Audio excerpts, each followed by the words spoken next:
Take a quick look at your phone's screen. Not the notifications, but the way your thumb scrolls, as if it owes someone an explanation. Consider the time you wake up, the coffee you drink, and the nice grin you wear before beginning your day. You show up, you follow the rules, you reply quickly, you stay late. You do the right thing. People continue to talk over you. Deadlines change when you need them the most. Promises are delivered late, partially kept, or not at all. You keep pushing, but the world continues. That's not terrible luck. That is training. They trained you to knock lightly and then blame yourself if you're ignored. You were raised with a story that sounds honorable and keeps you safe. Be agreeable, be beneficial, be patient. If you work hard enough, you will be noticed and rewarded. That story wasn't meant to make you powerful.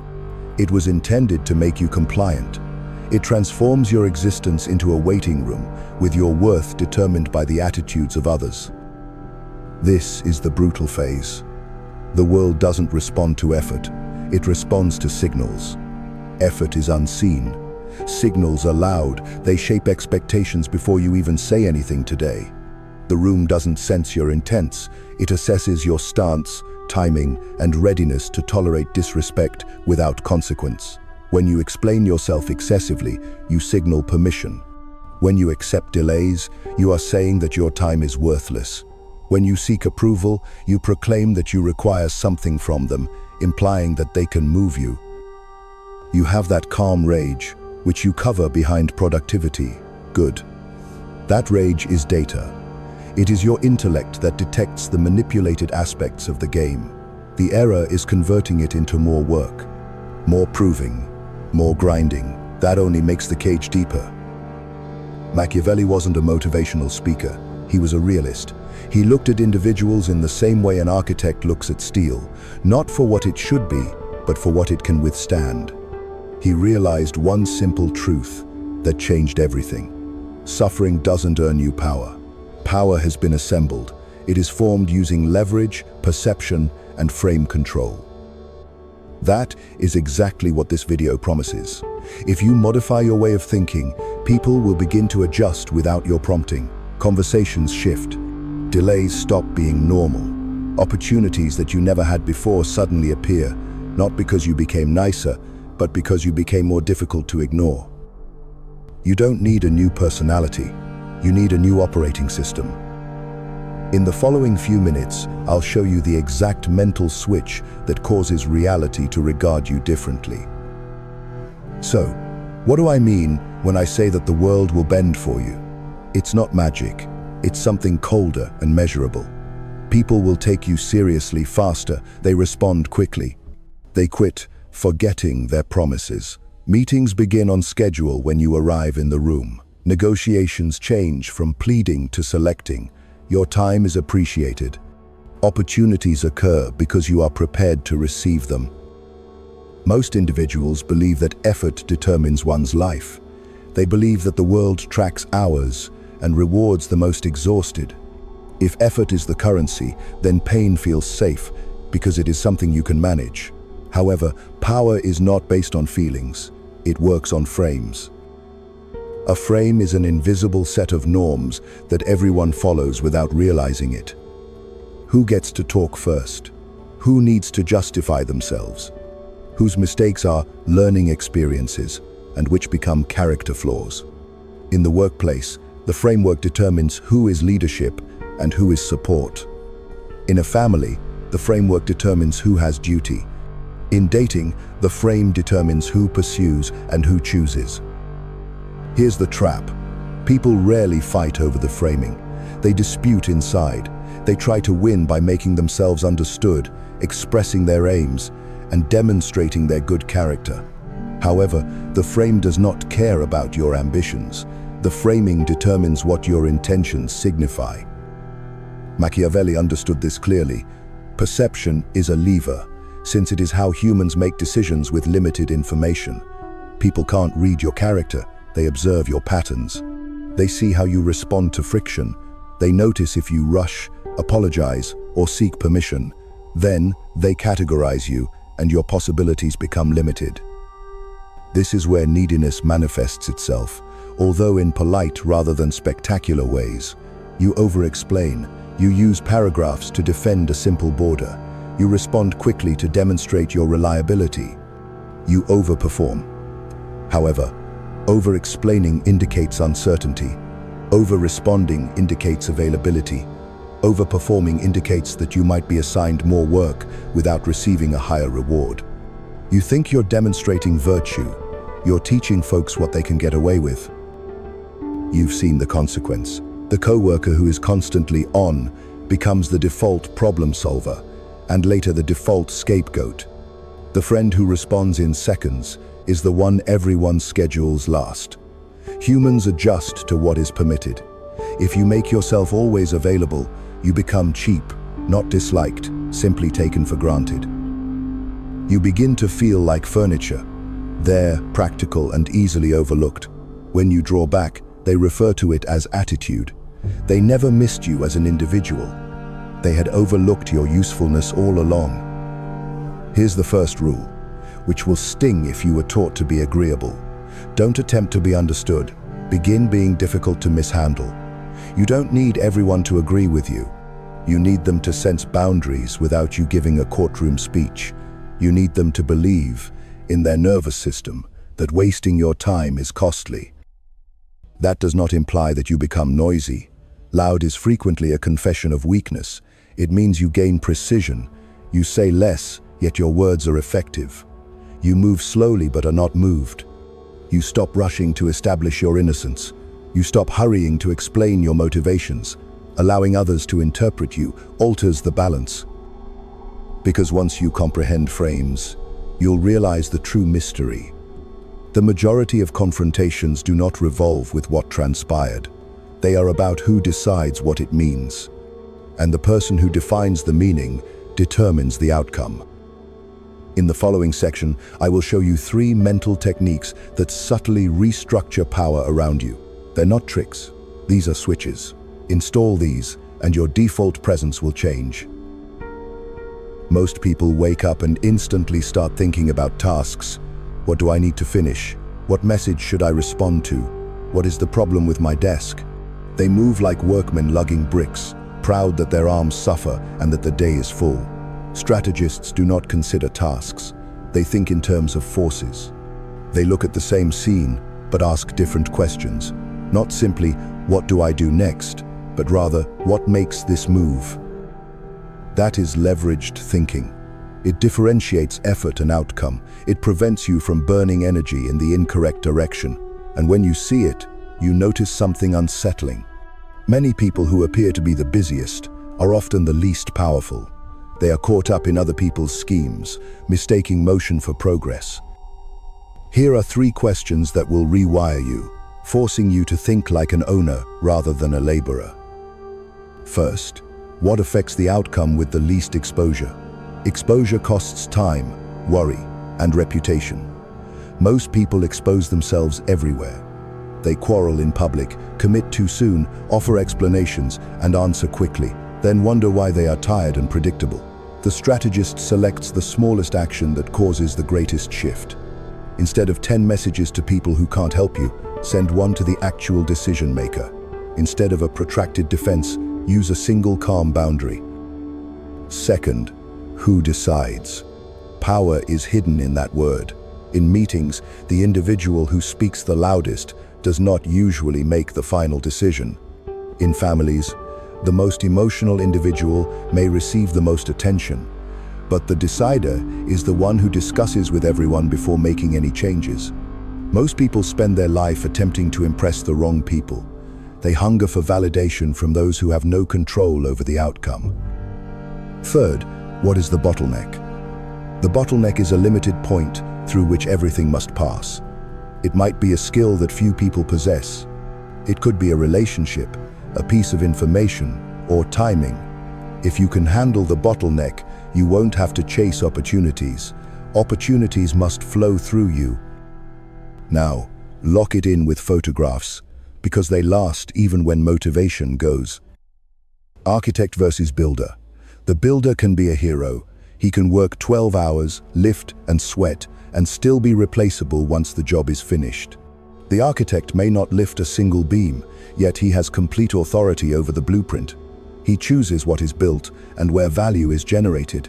The builder is compensated for his misery. The architect is rewarded for making decisions. The shift does not mean work less.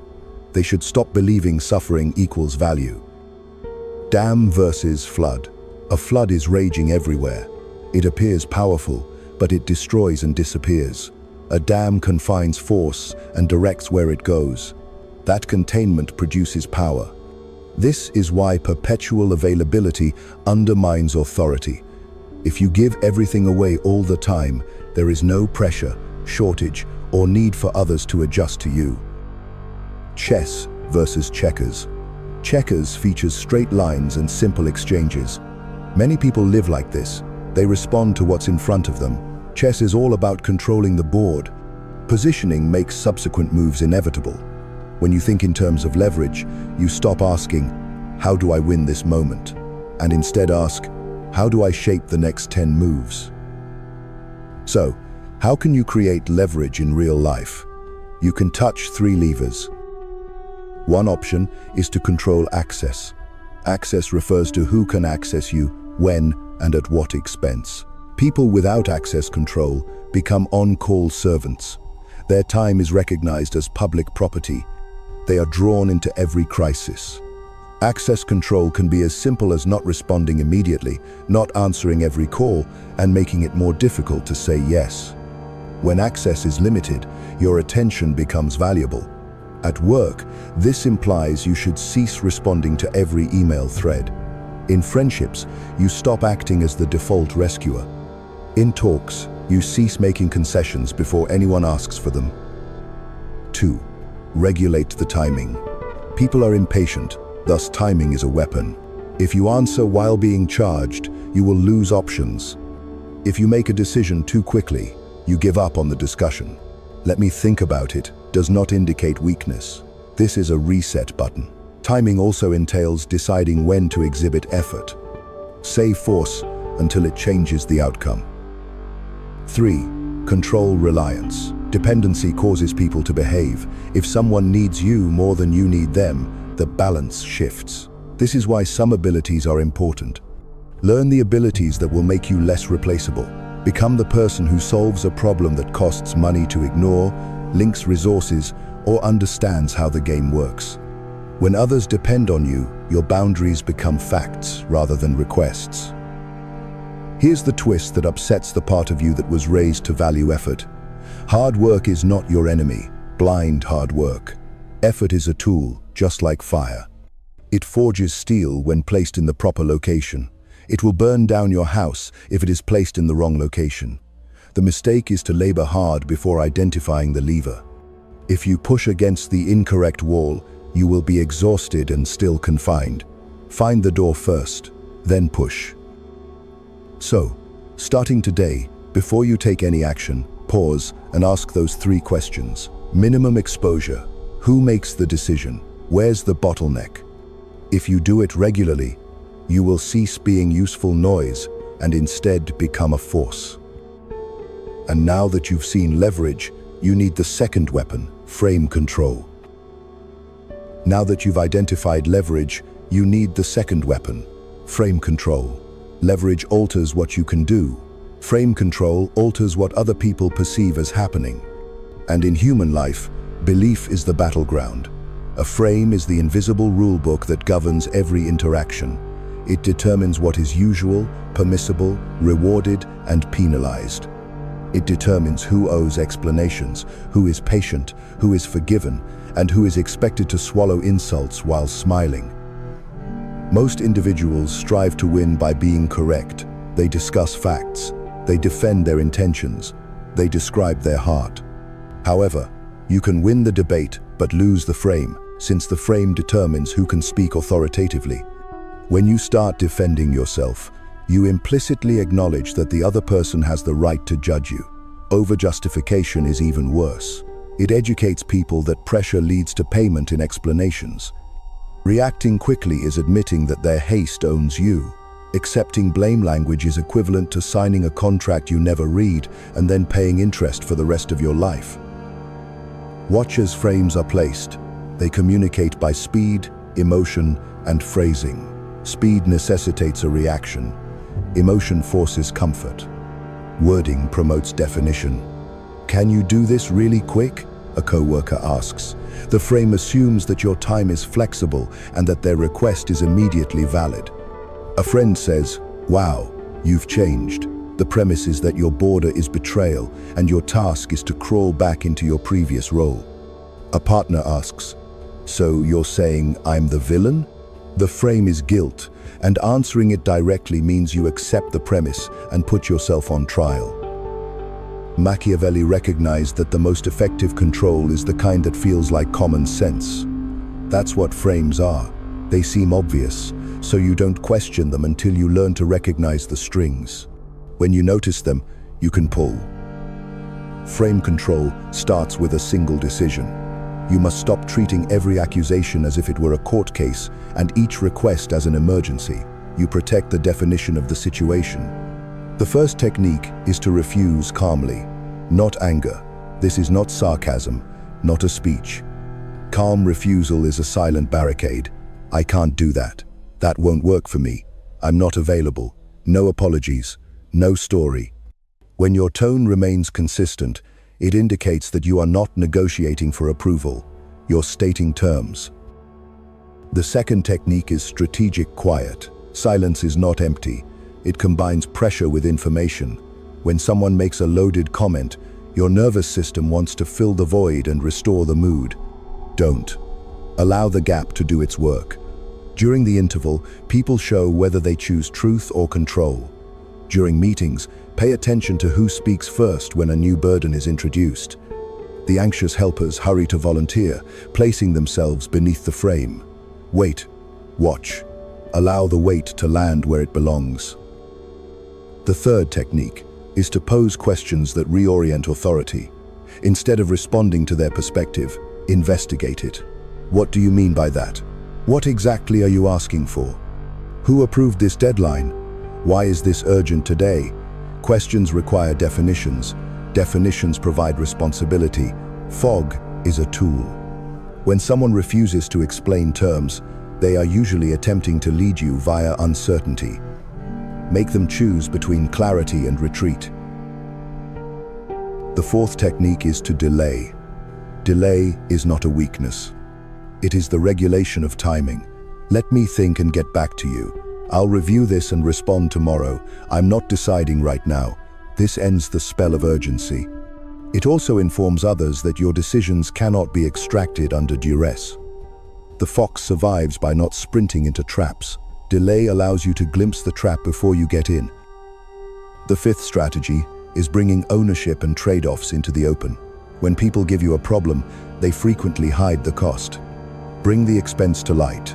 "If I take this, what comes off my plate? Which priority should I drop? Are you asking or assigning?" You're not being difficult. You're making the arrangement explicit. Exploitation is based on invisibility. When the trade-off is uttered aloud, the frame alters because someone is forced to admit what they are really demanding. Here is the Machiavellian idea underlying all of this. You don't have to dominate loudly. Loud dominance breeds adversaries and encourages challenges. You need your reality to be the default. The room should gradually understand that deadlines are negotiated with you, not imposed on you. That guilt does not move you. That disrespect fades fast in your presence because it receives no reward. When your frame becomes the default, people change to minimize friction. This is how the world bending appears in practice. Now for the caution. People put you to the test as soon as you shift your frame. They call you cold. They joke, poke, and push to see if the previous version reappears. This is a blowback test. Do not take it personally, and do not dispute about it. Continue to hold stable. Your frame is only genuine if it can withstand pressure. When you stop bending, the environment notices. Not because you declared a transition, but because you stopped feeding the system your reflexes. You respond slowly. You say no without explanation. You leave on time. You cease expressing gratitude for crumbs. The same individuals who overlooked your weariness now respond as if you committed a crime. Friends will declare, "You've changed," as if maturing were treachery.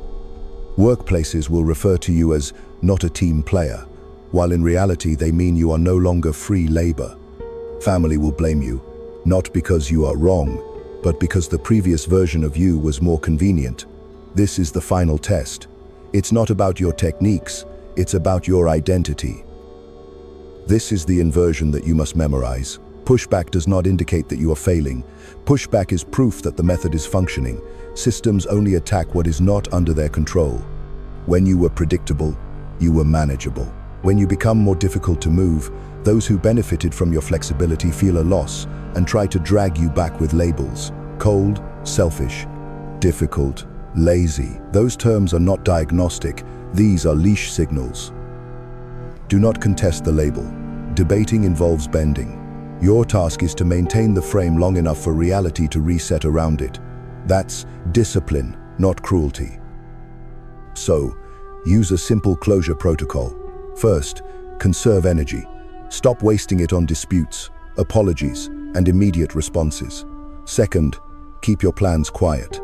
When you announce change, you are inviting sabotage. Create leverage in private, skills, savings, alliances, and options. Third, reveal the results later.